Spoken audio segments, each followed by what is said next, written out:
Hi everybody, I'm Raven the Swift, and today we're doing another video review submission from our Discord location, and this is Kurai and Vulcan, and today we're going to talk about some things that have been on my thoughts recently about when you actually go to expose yourself to an attack or expose yourself in committing resources to something that you shouldn't commit half-heartedly. You should commit wholeheartedly and actually do the thing.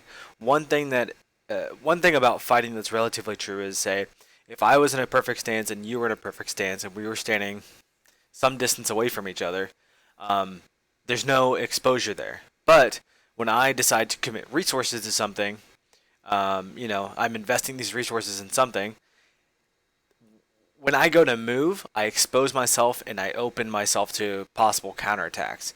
Now, anytime that you spend resources or spend actions doing something, you want to make sure that you get a high or at least neutral ROI on those resources. And ROI is just return on investment. And when you're not getting anything back for your actions, ultimately you're wasting actions, and at the very worst, you're exposing yourself to risk. And the risk here in fighting is that you get hit. Especially in foam fighting, you just get hit. In other martial arts, if I mess up my technique, or I do something and I don't commit to it, or I get expose myself to being hit, worse things can happen to you. So this is going to be a good video. We're going to talk about some other stuff going into this, but let's go ahead and start it. Again, when I do my video reviews, I don't talk about if these people get hit by shots or anything. We're not going to talk about their honor or whatever. Those aren't helpful things to do. And yeah, we're just talk super respectfully about both these fighters. And yeah, let's get into it. Let's go. Okay, we have Vulcan here on screen right, and Kurai on his screen right, or screen left, sorry. Kurai is really good at sword fighting. He's almost a warlord, if not already a warlord. He has a very solid defense, and he has a very solid block strike background. You're going to notice here that Kurai is basically not going to expose himself at all and let his opponent expose themselves. And see how he just threw 3 attacks and none of them landed. And none of them made Travis move his guard either. You gotta play Psy mode eventually. You want to make sure that every action you're taking, you want to commit some amount of resources to it. If I just don't do anything with that attack, say I just throw those 3 shots, he didn't try to set any of those attacks up. He didn't really try to make them land. And I know that's because he's trying to get Travis to expose himself and do a riposte or a counter or something. But it's evident after the first exchange that Travis is not going to do that. He starts opening a little bit more. His opponent, instead of investing in a singular or maybe 2 attacks, he's really just spreading his resources out across 3 attacks, and none of which are profitable. See, he just attacked twice, and Kurai, or Travis, just threw a simple riposte.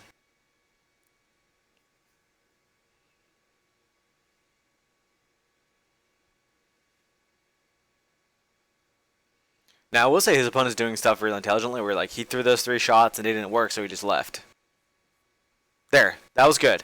Let me go back, because that's really important. I like that his opponent uses these 3 attacks to get into range, and instead of jumping back out because they didn't work, he stayed inside what is called, I call it the pocket. And it's like he worked really hard and exposed himself to get into range with his opponent. And that's a good place to be. That's a good place you want to be, because now you can actually adequately attack your opponent without having to do a lot of stuff. And they're quite a bit more danger than when you're at range. When you're at range, there's not a lot of danger. And something that he does I like is that he stayed inside that range so that he could actually capitalize off of his investments. See, he got in. And all he did was stay in that position, and threw that board side shoulder wrap. I love stuff like that. Kurai's doing a really good job here, maintaining a really good defense, and then just waiting his opponent out to see if he oversteps. And then Kurai did the exact same thing there too, where his opponent closed range for him. Kurai just stayed in the pocket, stayed really cool. Took his time, and then had a really simple setup. I don't know if you guys saw it, but he throws a little chop. You can't see my hand. Yeah, he throws a little chop at his board to bring it up, and then Kurai's gonna throw another wrap. He's gonna throw a wrap here in a second. See? So he kind of chopped, pump faked him up, and then hit him in the hip. Those are good examples of called mid-fight feints or exchange feints, as I call them. There's something to where like the beginning of this section here, this is called the lead essentially, and then when you get past the lead and you close distance, now we're in the exchange. And the exchange is when shots and stuff are going back and forth. And you can still do setups and stuff from this position. It's just a lot of people don't. A lot of people just rely on swinging back and blocking at each other, and they're not actually setting anything up. But it's really important that you can learn to fight and set up your attacks inside this range. So even if you move past the lead part, the opener, it's called the opener too, and you get into this exchange, you can still control the fight and control the outcome of what's going to happen and into a winning favor, and not just something that you're relying on by chance of winning.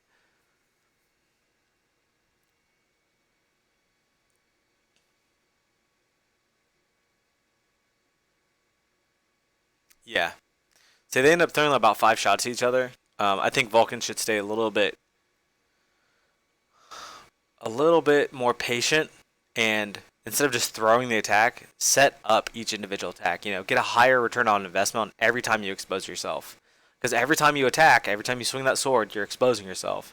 So if you can, you should be trying to set up each of those attacks. Set them up with different feints and stuff. If you're just throwing them back and forth at each other, you're not giving yourself time to evolve those attacks into being more profitable against your opponent.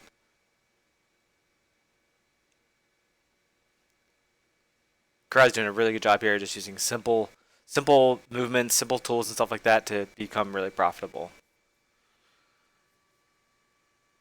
Nice money shot.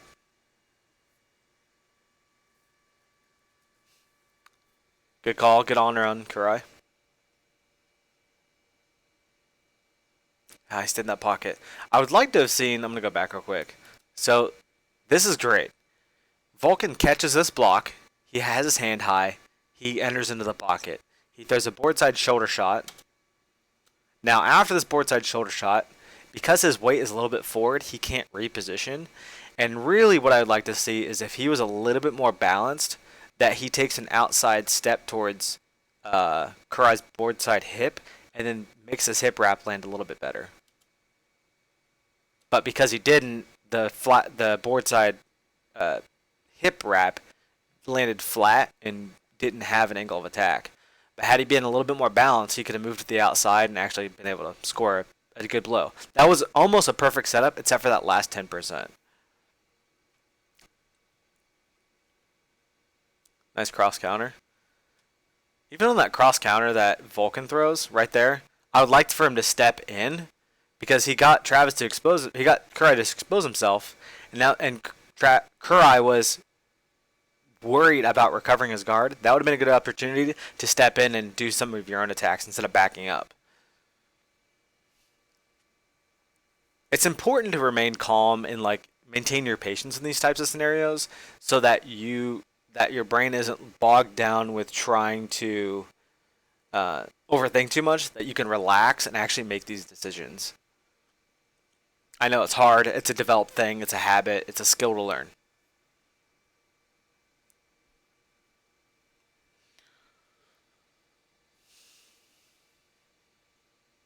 Mm.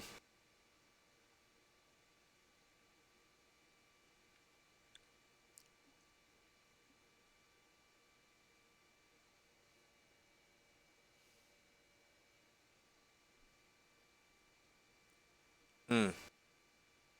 And that was a good example by Kurai of just waiting his opponent out for them to expose themselves. Because his first return that Vulcan throws wasn't super bad, but then he throws the second shot, which exposes his arm, and Kurai's able to make a simple return to his arm. And this is the difference of really high ROI versus really low ROI, where you have one opponent expending a lot of resources and the other one isn't. And when the other one isn't, he can just wait basically for you to expose yourself. But if in Vulcan's case that he was committing more resources to an attack, then Kurai wouldn't be able to make simple investments on his attacks or his returns. You'd have to actually start moving around more. And that's really kind of how you start dealing with people like that, is that when let's go and play this again. Is that when you have a stoic opponent like Kurai, where he's going to basically wait you out, you need to start using more components of your setups. You need to start using more body language. You need to start using more deception.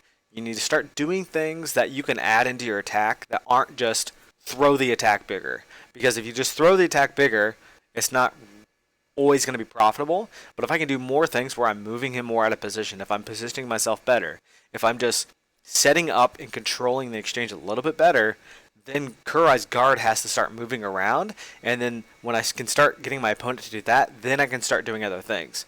But just throwing really shallow attacks at someone who's being stoic doesn't always work. It can work if that person doesn't know you, but if you fight together all the time, it's unlikely that's going to work in your favor. Usually you end up just losing slower instead of killing them in a relatively good fashion. So there's some good things here that I think Vulcan is doing. I would like to see him do better, like I said earlier, about the hip wrap thing. And then Kurai here is doing a phenomenal job at using his skills and other things. I would like to see him move around a little bit more. I know he has a knee injury and stuff like that, but a little bit more movement and being able to actively kill his opponent without them having to make mistakes and stuff.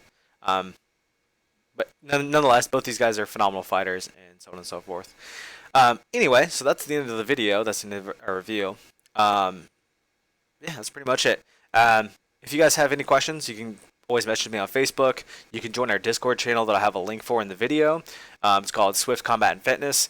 Or if you're interested in where you can submit your own videos and stuff like that, and we'll try to get to them and review them. If you really want a video reviewed, like really, really badly, I do coaching on the side, and it's just charge per video and stuff like that. Anyway, guys, I'll check you later. Have a good day. Bye.